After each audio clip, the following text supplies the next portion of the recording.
জীবনে সবই পেয়েছেন, শুধু একটা আইপিএল ট্রফি পাননি। খেলেছেন ১৭টা বছর, ১৭ বারই খালি হাতে ফিরেছেন। আইপিএলে বিরাট কোহলির চেয়ে হতভাগা আর কেউ নেই। কোহলি বারবার চেষ্টা করেন, প্রতিবারই ফিরতে হয় খালি হাতে। তিনি বেঙ্গালুরুতে আছেন সেই ২০০৮ থেকে। দলটার হয়ে ৩বার ফাইনাল খেলেছেন, ৩বারই হারতে হয়েছে। আইপিএলে সবচেয়ে বেশি রান তার, সেঞ্চুরি 50-র কমতি নেই। ক্যারিয়ারে প্রায় সবকিছু থাকলেও শূন্যতা শুধু একটা আইপিএল ট্রফির। ২০০৮ সালে ১৯ বছরের টকবগে কোহলিকে দলে নিয়েছিল বেঙ্গালুরু। একে একে সবাই চলে গেলেও সেই কোহলি এখনো দলটির ডাল। প্রথম আসরে তিনি সতীর্থ হিসেবে পেয়েছিলেন মার্ক বাউচার, ক্যামেরন ওয়াইড এবং মিসবাউল হকদের মতো ক্রিকেটারকে। সে আসরে বেঙ্গালুরুর অধিনায়ক ছিলেন রাহুল দ্রাবিড়। তবে দেশি বিদেশি তারকাদের নিয়েও দলটি মোটেই সুবিধা করতে পারেনি। অভিজ্ঞতার ভিড়ে কোহলিকেও খেলতে হয়েছিল ব্যাটিং অর্ডারের নিচের দিকে। ২০০৯ সালে কেভিন পিটারসন এবং রস টেলরদের এনে ব্যাটিং ভিত আরো শক্তপোক্ত করে আরসিবি। সেবারও সীমিত সুযোগে কোহলি চেষ্টা করেছিলেন। ১৬ ম্যাচে ২৪৬ রানের সাথে ছিল তার একটা 50। বড় ব্যাপার হলো ওই আসরে বেঙ্গালুরু ফাইনালে ওঠে, তবে ডেকান চার্জার্সের কাছে হারতে হয় অনিল কুম্বলের দলকে। ২০১০ সালেও বেঙ্গালুরু প্রায় একই দল নিয়ে খেলে। ব্যতিক্রমটা হয় শুধু ব্যাটিং পজিশনে। মূলত সে বছর থেকে ভারতের জাতীয় দলে নিয়মিত হতে থাকেন কোহলি।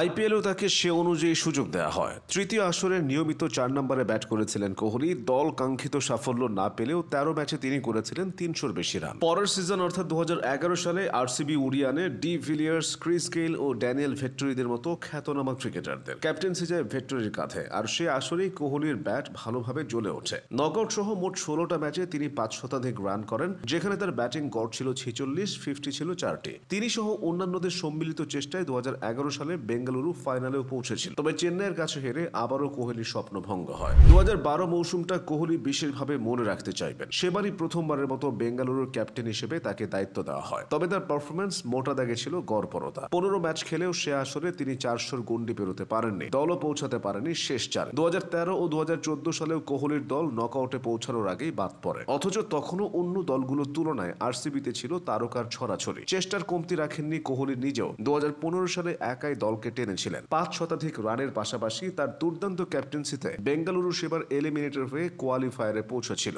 ২০১৬ সালটা ছিল কোহলির আইপিএল ক্যারিয়ারের সেরা আসর। ৭টা 50, 4টা সেঞ্চুরি আর ৮১ গড়ে ৯৭৩ রান। কোহলি ছিলেন অপ্রতিরোধ্য ও অদম্য। আইপিএলের এক আসরে তার সর্বোচ্চ রানের রেকর্ডটা এখনো টিকে আছে। কোহলির ব্যাটে ভর করে ২০১৬-তে আরসিবি ফাইনালে উঠে যায়। বেঙ্গালুরুর সমর্থকরাও আশায় বুক বাঁধে, প্রথম শিরোপাটা তারা পেতে যাচ্ছে। তবে ফাইনালে ওয়ার্নার মুস্তাফিজদের হায়দ্রাবাদের কাছে হারতে হয় তাদেরকে। ২০১৭ সালে দলের সাথে কোহলির পারফরমেন্স ছিল নিরুত্তাপ। ২০১৮-তে তারা গেইলকে ছেড়ে দেয়। সে আসরে ব্যাটসম্যান কোহলি উজ্জ্বল থাকলেও দলের ভাগ্য বদলায়নি। ২০১৯ সালে তো ছিল আরো বাজে অবস্থা। সেবার পয়েন্ট টেবিলের তলানিতে থেকে শেষ হয় বেঙ্গালুরুর আইপিএল মিশন। ২০২০ সালে করোনার বিধিনিষেধের কারণে আইপিএল আয়োজন করা হয় সংযুক্ত আরব আমিরাতে। সে আসরে আরসিবি পৌঁছাতে পেরেছিল কেবল এলিমিনেটর পর্যন্ত। ২০২১ সালেও তাদের গন্তব্য ছিল একই। একটানা ব্যর্থতার বৃত্তে আটকে থাকায় তখন থেকে কোহলির ক্যাপ্টেন্সি নিয়ে সমালোচনা তৈরি হয়। ২০২১ সালে তিনি শেষবার আরসিবিকে নেতৃত্ব দেন। এরপর ডু প্লেসিস এসেও বেঙ্গালুরুর ভাগ্য বদলাতে পারেননি। বদলায়নি আইপিএলে কোহলির ভাগ্য।